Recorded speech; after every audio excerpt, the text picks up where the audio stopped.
बिस्मिल्लाहिर्रहमानिर्रहीम। आज का जो हमारा टॉपिक है वो यूएचएस का यूनिट नंबर 8, टॉपिक नंबर 8। और इसमें जो सिलेबस है हमारा, जो टॉपिक है हमारा, वो ट्रांसपोर्ट इन प्लांट्स है। और प्लांट्स की ट्रांसपोर्ट के हवाले से हमारा जो सिलेबस है ये पॉइंट्स हैं। ठीक है, इसमें अगर हम बात करें जो transport of water and minerals हैं, और उसमें पर्टिकुलरली 3 पाथवे, ठीक है, apoplast pathway, symplast pathway, vacuolar pathway, और उसमें भी हमने जो ज्यादा फोकस रखना है वो एपोप्लास्ट और सिम्प्लास्ट के ऊपर है। और फिर ट्रांसपरेशन पुल की बात करनी है, ट्रेंशन और एडिशन की बात करनी है, ट्रांसपरेशन उसके ऊपर फैक्टर जो इफेक्ट कर रहे हैं, और opening of and closing of stomata की बात करेंगे हम,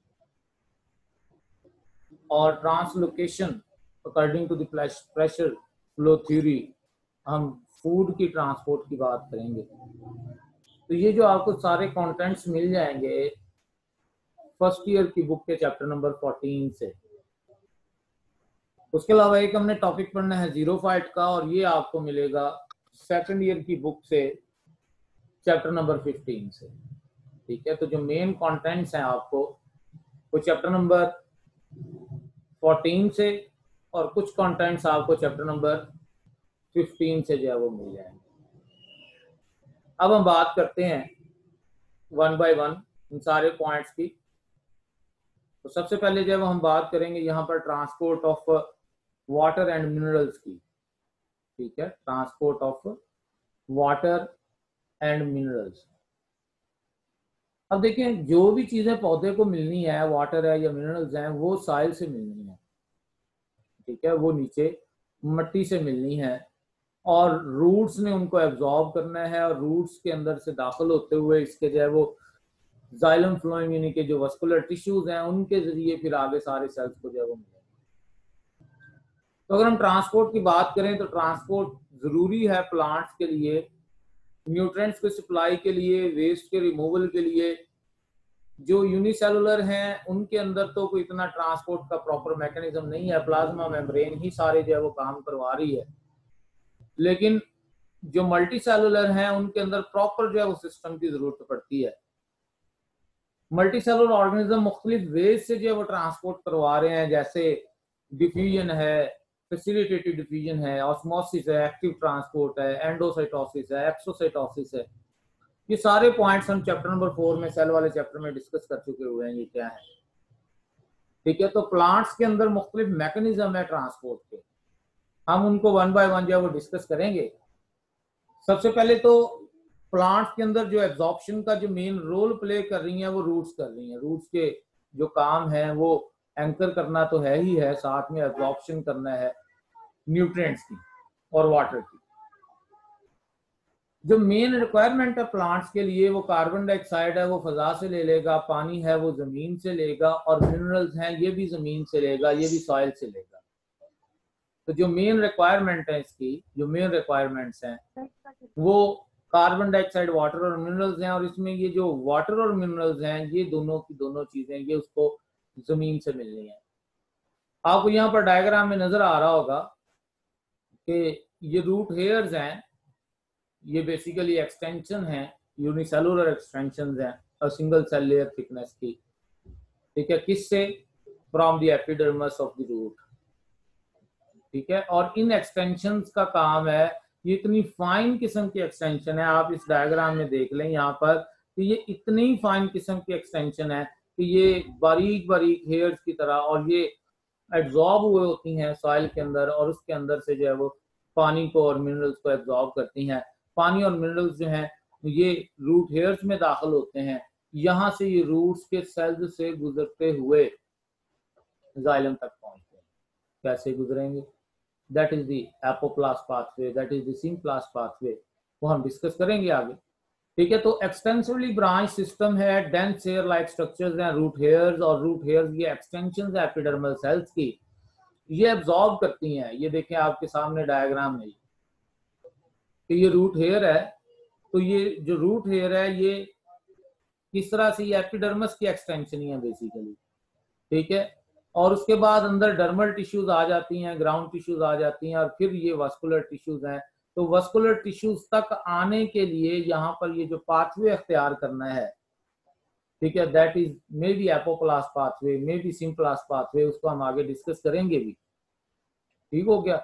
और कुछ रूट्स के अंदर जो है वो कैस्पेरियन स्ट्रिप्स भी मौजूद होती हैं, और इन स्ट्रिप्स की वजह से प्रॉपर जो है वो अगर हम बात करें तो एक सेल टू सेल उसमें ट्रांसलेशन सेल के दरमियान जो है वो ये बैरियर के तौर पर काम करेंगी। इसलिए जो है वो इन स्ट्रिप्स की वजह से ये साइडों पे पानी उस तरह से नहीं फैलेगा, बल्कि अपने पाथवे में सीधे जाइलम के जन्म में आएगा।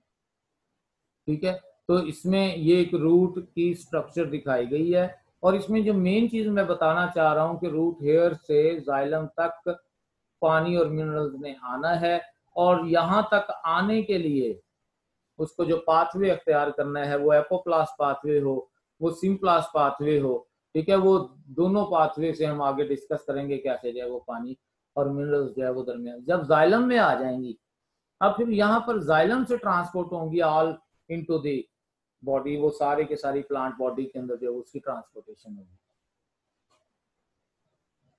अब देखें, जो ऑस्मोसिस है ये एक ऐसा प्रोसेस है जिसके जरिए पानी की जो मूवमेंट है हायर कंसंट्रेशन से लोअर कंसंट्रेशन होती है।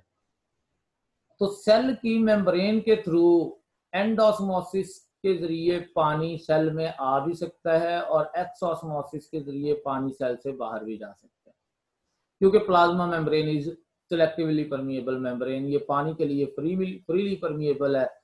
स्पेशल चैनल्स एक्वापोरिन्स मौजूद होते हैं। एक्वापोरिन्स, ये देखें, ये एक चैनल दिखाया गया है, that channel is in the plasma membrane, और इस चैनल के थ्रू पानी आसानी से गुजरेगा, लेकिन शर्त वही है, that is from higher concentration to lower concentration. अब वो जो पाथवे हैं, 3 पाथवे हमने डिस्कस किए, सिम्प्लास्ट, एपोप्लास्ट और वैक्यूलर। अब हम उनको वन बाय वन डिस्कस करते हैं। ये आपके सामने एक पाथवे है जिसमें रूट हेयर्स के थ्रू जो है वो पानी जब एंटर हो रहा है, ये एंटर होके ये सेल के अंदर जो है वो मूव करते हुए इसका जो रूट है वो सेल वॉल्स के दरमियान जो सुराख हैं प्लाज्मोडेस्माटा, उनसे होते हुए ये आगे जो है वो मूव करता है into the cell and then into the xylem. ठीक है, अब इसमें क्या हो रहा है कि पानी जो है वो साइटोप्लाज्म में से मूव करते हुए आगे जा रहा है, सेल के अंदर दाखिल होके सेल के साइटोप्लाज्म में से गुजर के फिर उस सेल से अगले सेल में, उस सेल से अगले सेल में। अब इसमें ऐसा पाथवे जिसमें पानी सेल के साइटोप्लाज्म से दूसरे साइटोप्लाज्म की जानिब मूव करते हुए आगे जाएगा, इस तरह के पाथवे को हम नाम देते हैं सिम्प्लास्ट पाथवे।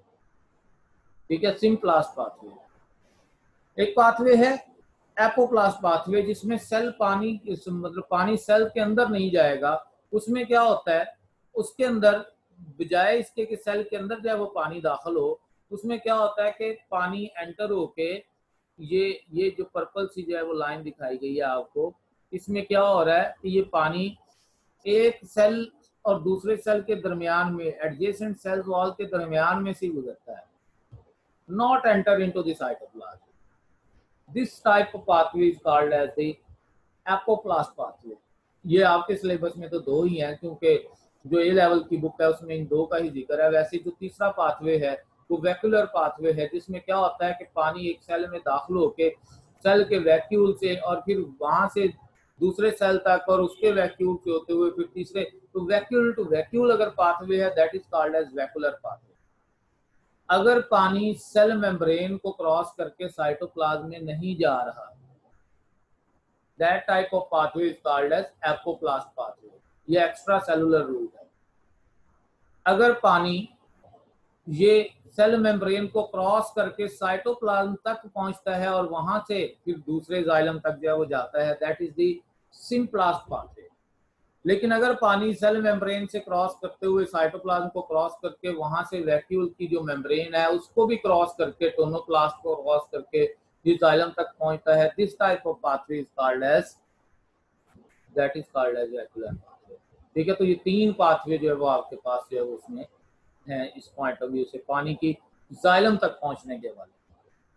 अब जो मिनरल्स हैं वो पानी के अंदर डिजोल्व हुई हुई है, सॉइल के अंदर ही मौजूद है। जितनी सॉइल फर्टाइल होगी उतनी इसमें मिनरल ज्यादा होंगी, ठीक है। और ये रूट्स के अंदर इनका पैसिव अपटेक भी है और एक्टिव अपटेक भी है, ठीक है। Minerals are absorbed into roots by passive, अगर हायर से लोअर की बात होगी, और फिर एक्टिव मैकेनिज्म भी है, एक्टिवली अपटेक भी होती हैं कुछ मिनरल्स, अगर जो है वो लोअर से हायर कंसंट्रेशन की तरफ उनको मूव करवाया जाए। इस तरह से जो आयंस है ये भी जो है वो एक्टिव ट्रांसपोर्ट के जरिए भी जाएंगे, ठीक है। एक्टिव ट्रांसपोर्ट के जरिए भी जाएंगे, कुछ सिंपल डिफ्यूजन के जरिए भी जाएंगे, कुछ फैसिलिटेटेड डिफ्यूजन के जरिए भी जाएंगे, ठीक है। और ये मूव करते हुए पानी के साथ ये एंटर होंगे इनटू जाइलम।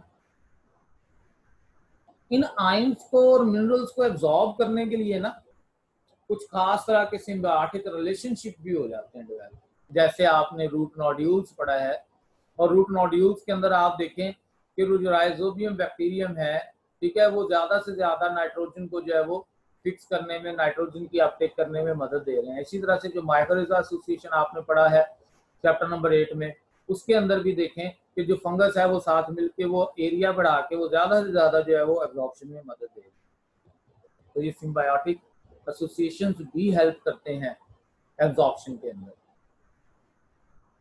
ठीक है। अब इसमें एक साइटोप्लाज्म के हवाले से हम बात करते हैं, प्लाज्मोलाइसिस और डीप्लाज्मोलाइसिस और प्रेशर पोटेंशियल की।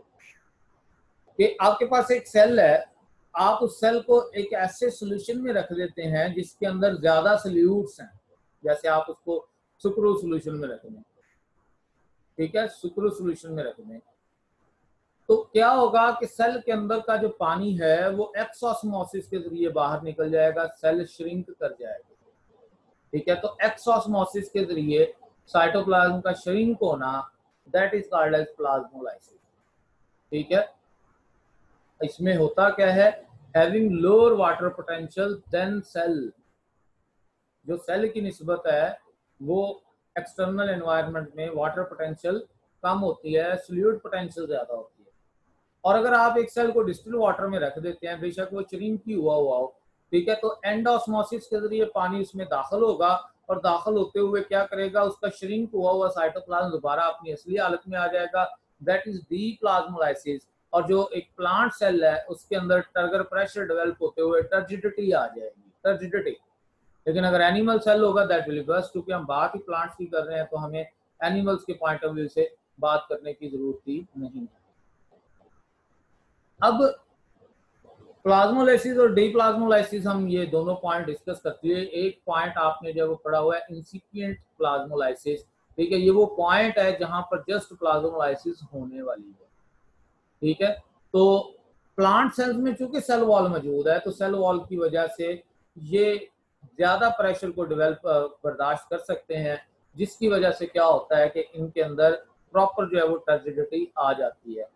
लेकिन इस पानी के लॉस और गेन से, ऑस्मोरेगुलेशन से, पानी के अपटेक और लॉस से टर्गर प्रेशर को मेंटेन करते हुए सेल्स अपनी शेप को, मतलब अपनी टर्जिडिटी ला के अपनी शेप जो है वो बिल्कुल बाइकंकेव भी, जैसे आप एपिडर्मल सेल्स की बात कर लें, ठीक है, या अगर बिल्कुल फ्लैसिड भी हो सकते हैं जब उनकी टर्जिडिटी जो है वो लॉस हो जाती है। तो ये थोड़ी सी चीज इनमें, लेकिन बहुत ज्यादा चेंज शेप में नहीं आ सकती क्योंकि सेल वॉल जो है वो मौजूद है। अब ये तो हमने बात कर ली कि पानी नीचे रूट्स में कैसे आ गया। अब क्वेश्चन अराइज होता है कि रूट से इतनी बुलंदी तक कैसे चला जाता है, ठीक है। तो इसके लिए आपने एक पॉइंट पढ़ा हुआ है, that is the ascent of SAP. SAP क्या है, सैप वो फ्लूइड है जिसमें पानी भी है, नमकियात भी हैं, और जाइलम के अंदर तक जो है वो सारा मटेरियल आ चुका हुआ है। प्लांट सेल्स के अंदर जो है वो ये जो फ्लूइड है that is called as sap, plant sap. अब इसने अपील मूव करना है, कैसे करेगा, ठीक है। पत्तों की जानब ये जाएगा, तीन प्रोसेस है यहाँ पर। एक जो है वो इसमें कोहेजन टेंशन थ्योरी है, कोहेसिव फोर्सेस की वजह से, टेंशन की वजह से, दूसरा रूट प्रेशर की वजह से, तीसरा एम्बिवेशन की वजह से ये पानी जो है वो अप हिल इसकी मूवमेंट होगी, और मिनरल्स की, सैप की अप हिल मूवमेंट होगी, ठीक है। अब इसको हम डिस्कस करते हैं किस तरह से, किस तरह से। पहले हम बात कर लेते हैं कोहेजन टेंशन थ्योरी की। डिक्सन ने ये थ्योरी दी थी, और इस थ्योरी के मुताबिक जो है वो पानी एक बल्ब की सूरत में मूव करता है, ठीक है, हमने ये तो पॉइंट्स डिस्कस कर लिए कि नीचे जो है वो पानी कैसे आया, हमने ये तो डिस्कस कर लिया कि कैसे जो है वो रूट्स के जरिए, ठीक है, अंदर जो है वो साइल पार्टिकल से ये पानी जो है वो जाइलम और फ्लोएम के अंदर, सॉरी जाइलम के अंदर आ गया। अब हम बात करेंगे इस जाइलम से अप कैसे मूव करेगा। ठीक है, चार चीजें हैं, कोहेजन, टेंशन, एडहेजन और स्ट्रॉन्ग जाइलम वॉल। जाइलम की जो दीवार है वो इतनी मजबूत है, जाइलम समझ ले आपके पास एक पाइप है और ये पाइप इतना मजबूत है कि जब इसको ऊपर से प्रेशर मिलता है, पुल मिलता है, खिंचाव आता है, that pull is called as transpiration pull actually. तो उस पुल की वजह से ये जो जाइलम वॉल है ना, ये बिल्कुल पिंच नहीं हो जाती, पिचक नहीं जाती, ये मजबूत है, ये अपनी शेप बरकरार रखती है। ऐसी है कि अगर आप कोल्ड ड्रिंक को स्ट्रॉ की मदद से पीने लगे और अगर वो स्ट्रॉ बिल्कुल नरम सा हो तो जब आप उसको सक करेंगे तो वो बिल्कुल पिचक जाएगा और आप नहीं पी सकेंगे ड्रिंक्स। लेकिन अगर यही बहुत मजबूत होगा वो स्ट्रॉ, तो आप उसको सक करेंगे तो उस पुल की वजह से तेजी से, ज्यादा तेजी से वो नीचे से ड्रिंक्स जो है वो आपके मुंह में जाएगी। ठीक है, तो जब आपने वो उसको सक किया, वो जो ऊपर खिंचाव पैदा किया, वो समझ लें वो ट्रांसपरेशन पुल है कि पौधों के पत्तों में ट्रांसपरेशन के नतीजे में पानी जाया हो रहा है और वहां पर पानी की एक कमी आ गई है, एक पुल, एक खिंचाव पैदा हो गया है, that is called as transpiration pull. अब उस पुल की वजह से नीचे पानी तेजी से खींचा चला जाएगा, वो तेजी से खींचा चला जो जाएगा वो एक स्ट्रीम की सूरत में मूव करेगा, that stream is called as transpiration stream, उसको भी हम डिस्कस करेंगे। ठीक है, तो एक तो इसमें पॉइंट आ गया हमारे पास, जाइलम की जो दीवारें हैं वो बड़ी मजबूत। दूसरा, जो पानी के मालिक्यूल है ना जाइलम के अंदर, उनकी आपस में कोहेसिव फोर्सेस हैं, जैसे हाइड्रोजन बॉन्डिंग है, कोहेसिव फोर्सेस है, कोहेजन, जिसकी वजह से वो एक दूसरे से लिंक्ड हैं कि अगर एक पानी के मालिक्यूल को अगर आप खींचते हैं, that will create the tension for the next one.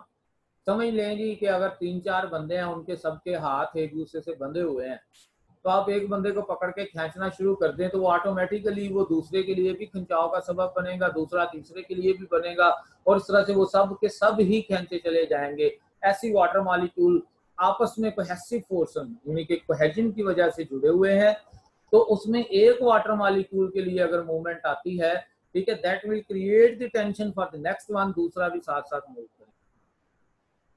और तीसरी चीज एडहेजन, अगर आपको याद हो पेपर क्रोमेटोग्राफी, उसमें आपने देखा था सॉल्वेंट कैसे जो है उस पेपर के अंदर जो वो चढ़ रहा था। असल में क्या है, उस सॉल्वेंट की पेपर के साथ एडहेसिव फोर्सेस हैं।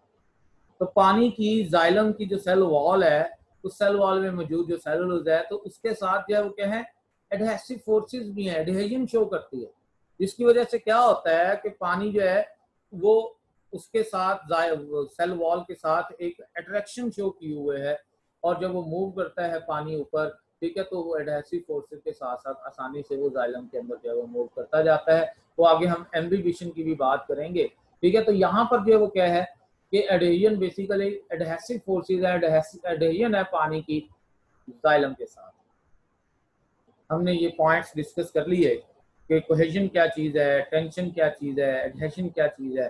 ठीक है, तो कोहेजन क्या है, cohesive forces basically between the water molecule, hydrogen bonding की वजह से। टेंशन क्या है कि आप उसमें अगर एक को जो है वो पानी के मॉलिक्यूल में से एक को खींचेंगे, तो चूंकि वो लिंक्ड है एक दूसरे के साथ चेन में, तो सारे ही खींचे चले जाएंगे, एक कॉलम की सूरत में पानी मूव करेगा। और ये पुल के ऊपर डिपेंड करता है वो कितना खिंचाव है, अगर ताकतवर जो है वो खिंचाव है तो 200 मीटर तक भी ये पानी ऊपर मूव कर सकता है। ठीक है, एडहेसिव फोर्सेस क्या है, एडहेसिव फोर्सेस आपके पास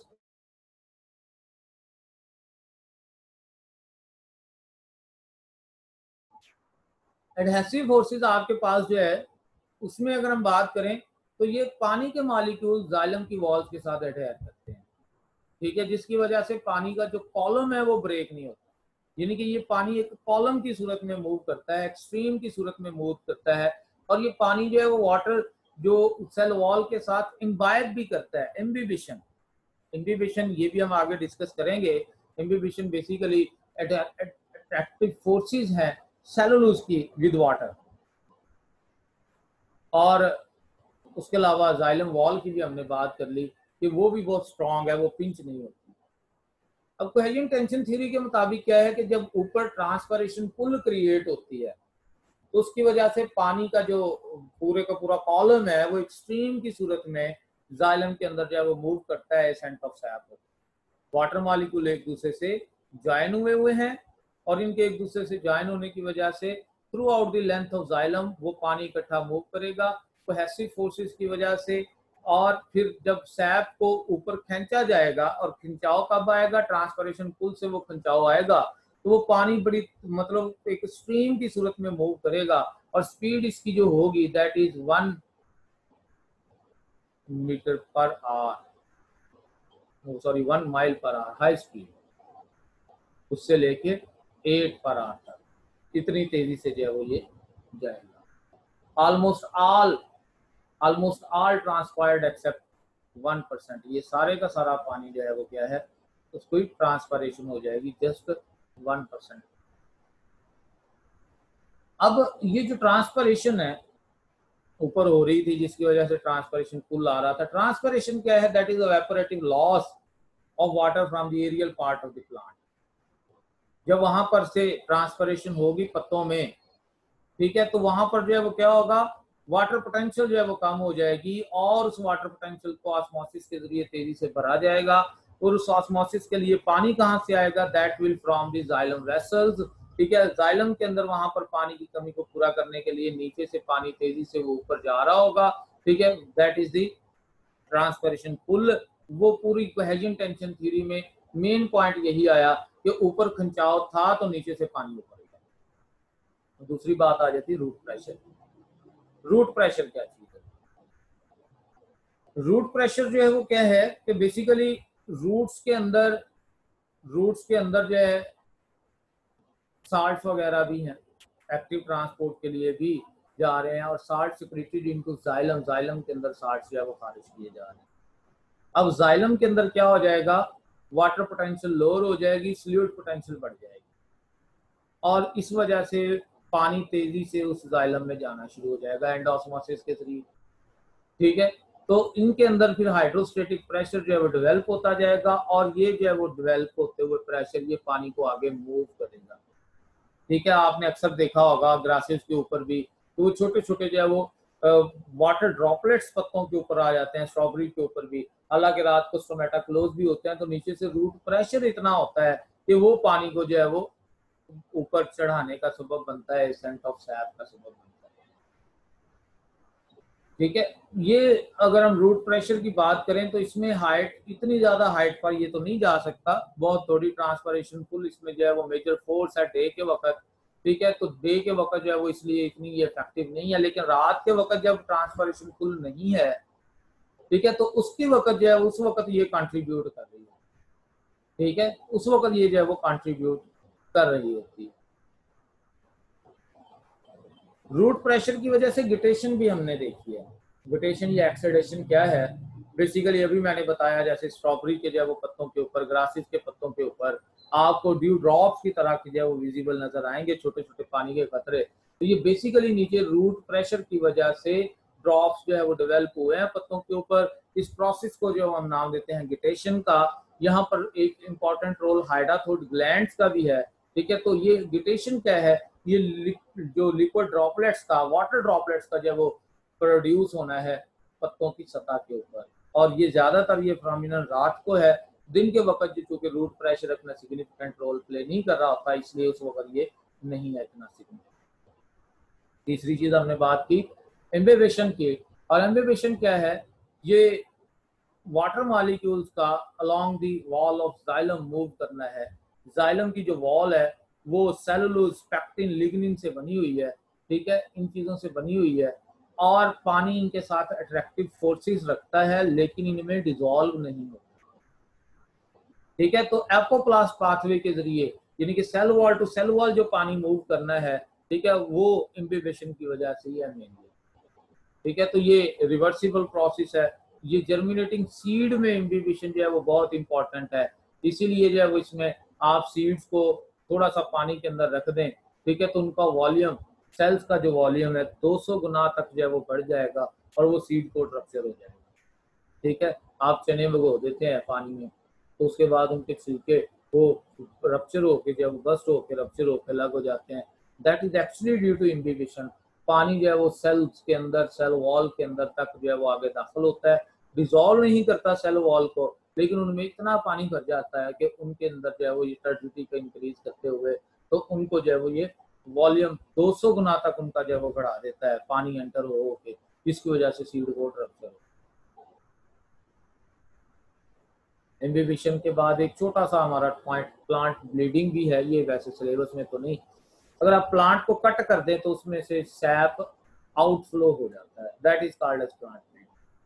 ठीक है, that is plant bleeding. Daily जो है वो 10 से 15 लीटर जो है वो पानी अब हो रहा होता है एक एवरेज प्लांट के अंदर, जिसमें शुगर्स और ऑर्गेनिक इनऑर्गेनिक आयंस भी जो है वो मौजूद है, ऑर्गेनिक मॉलिक्यूल्स भी मौजूद है। ठीक है, तो इसमें हाइड्रोस्टेटिक फोर्सेस, ये वो सारा जाइलम रूट प्रेशर ये उसके अंदर जब इन्वॉल्व है, उसको अपील करने में अगर कोई कट लग जाएगा तो उस कट वाली जगह से क्या होगा, वो सैप सारा फ्लो आउट कर जाएगा, फ्लो आउट कर जाएगा। कॉमन है ये जो है वाइन में, पाम्स में, मैपल्स में, उसके अंदर जो है वो ये कॉमन जो है वो देखा गया। हमारे यहाँ जो बेरी है उसमें भी ये चीज जो है वो देखी गई है, हल्का सा कट लग जाए तो वहां से जो है वो सारा उसके अंदर से सैप आउटफ्लो हो जाता है। नेक्स्ट टॉपिक हमारे पास है जी ट्रांसपायरेशन। ट्रांसपायरेशन क्या है? ट्रांसपायरेशन आपके पास इवेपोरेटिव लॉस है वाटर का फ्रॉम द एरियल पार्ट, मतलब उसमें लीव्स भी हैं, ब्रांचेस भी हैं, स्टेम भी। ठीक है, 99% जो है वो पानी जो एब्जॉर्ब होता है उसमें से 90% जो है 99% वो इवेपोरेट हो जाता है, वो ट्रांसपायरेशन के जरिए जाया हो जाता है। ठीक है, और ये जाया करना जरूरी है, क्योंकि अगर ये जाया ना हो तो नीचे से जो है वो फिर एसेंट ऑफ सैप ना हो, तो एसेंट ऑफ सैप जब नहीं होगी तो फिर पौधे को मिनरल्स कैसे मिलेंगे, मजीद पानी कैसे मिलेगा। इसलिए हम कहते हैं ट्रांसपायरेशन इज नेसेसरी इविल, ये जरूरी गुनाह है। इसके बगैर जो है वो क्या है, एसेंट ऑफ सैप नहीं हो सकती, पौधे को मजीद मिनरल्स वगैरह नहीं हो मिल सकती। 3 तरह के ट्रांसपायरेशन होते हैं, क्यूटिकुलर, लेंटिकुलर और स्टोमेटल।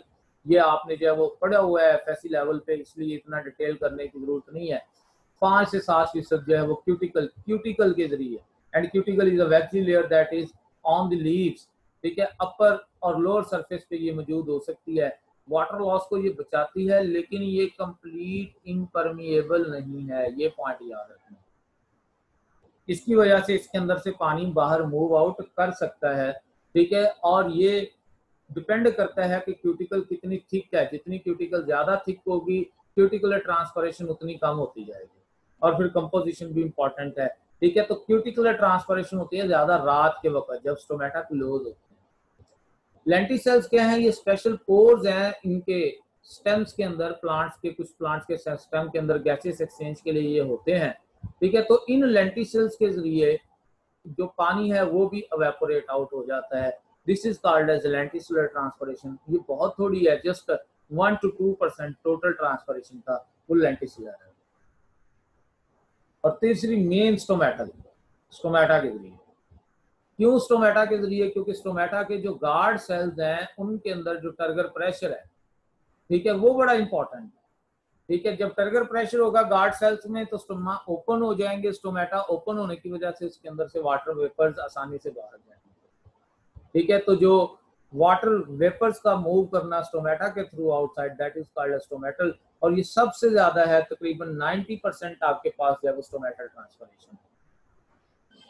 ये आपके सामने 2 गार्ड सेल्स दिखाए गए हैं, और अगर उनमें टर्गर प्रेशर नहीं है तब उनकी शेप आप देख लें, और जब टर्गर प्रेशर डेवलप हो जाता है तब आप उनकी शेप देख लें, और उस शेप में दरमियान में आप स्टोमा भी देख लें, पोर भी देख लें। तो इसका मतलब जब टर्गर प्रेशर लॉस हुआ है, ठीक है, गार्ड सेल्स के अंदर, तो इनकी जो शेप है ये बिल्कुल फ्लैसिड हो जाते हैं, स्टोमेटा क्लोज हो जाते हैं। लेकिन जब इनके अंदर टर्गर प्रेशर डेवलप हो जाता है तो इनकी शेप जो है वो किडनी बीन शेप हो जाती है, दरमियान में दोनों बीन्स के ये सुराख जो है वो डेवलप हो जाता है। ठीक है, और इसकी वजह क्या है? इसकी वजह ये है कि इन गार्ड सेल्स की जो इनर साइड पे सेल वॉल है दैट इज द थिक, और जो आउटर साइड पे है दैट इज द थिन। इसलिए अंदर वाली साइड जो है वो इतनी इलॉन्गेट नहीं हो पाती, बाहर वाली साइड ज्यादा इलांगेट हो जाती है, इस वजह से इसकी जो शेप है वो थोड़ा सा कर्व्ड आ जाती है। कौन कौन से फैक्टर्स हैं जो ट्रांसपरेशन को असरअंदाज, ये सारे वो फैक्टर्स हैं जो आपने केमिस्ट्री में इवेपोरेशन में पढ़े हैं, सारे वो फैक्टर, ठीक है। जैसे लाइट है, टेम्परेचर है, कार्बन डाइऑक्साइड की कंसंट्रेशन भी है इसमें, क्योंकि वो स्टोमेटा की ओपनिंग क्लोजिंग को अफेक्ट करेगी। ह्यूमिडिटी है, वाटर वेपर्स है, विंड है और सॉइल वाटर, ये फैक्टर्स हैं जो रेट ऑफ ट्रांसपरेशन को अफेक्ट करते हैं। लाइट के वाले से बात करें, डायरेक्ट रोल है, लाइट ज्यादा होगी स्टोमेटा ओपन होंगे, ठीक है, और उसकी वजह से जो है वो इसमें रेट हायर हो जाएगा ट्रांसपरेशन, ठीक है। टेम्परेचर का भी सेम रोल है, ठीक है, लेकिन अगर ह्यूमिडिटी भी साथ में हवा में कम हो तो टेम्परेचर बहुत इफेक्ट करता है, ठीक है। तकरीबन हर 10 डिग्री सेंटीग्रेड इजाफा वो इसको डबल कर देता है। ये तब तक जारी रहेगा जब तक टेम्परेचर बहुत ज्यादा नहीं हो जाता। अगर टेम्परेचर बहुत ज्यादा हो जाएगा, ये जो है वो लॉस ऑफ टर्जिडिटी का सबब बनेगा, स्टोमेटा क्लोज हो जाएंगे, और जब स्टोमेटा क्लोज हो जाएंगे तो फिर जो है वो ये ट्रांसपरेशन नहीं हो पाएगी, फोटो रेस्पिरेशन जो है वो साथ में जो है वो स्टार्ट हो जाएगी, ठीक है। तो यहाँ पर जो है वो इसमें वेरी हाई टेम्परेचर ये स्टोमेटा को क्लोज करते हुए ट्रांसपरेशन को कम करता है। अदरवाइज ट्रांसपरेशन डायरेक्ट रिलेशन में टेम्परेचर के साथ, ठीक है। इसी तरह से जब इसमें मजीद बात करें तो जब बहुत ज्यादा टेम्परेचर होता है तो ये एक तो प्लांट की विल्टिंग का सबब बनता है, ठीक है। दूसरा, इसमें एफसीसिक एसिड मेसोफिल सेल्स के अंदर उसकी वजह से क्या होगा, अपटेक ऑफ पोटेशियम आयन में कमी आएगी और स्टोमेटा की क्लोजिंग हो जाएगी, ठीक है। ये स्टोमेटा का जो क्लोज होना है ये ट्रांसपरेशन को कम कर देगी।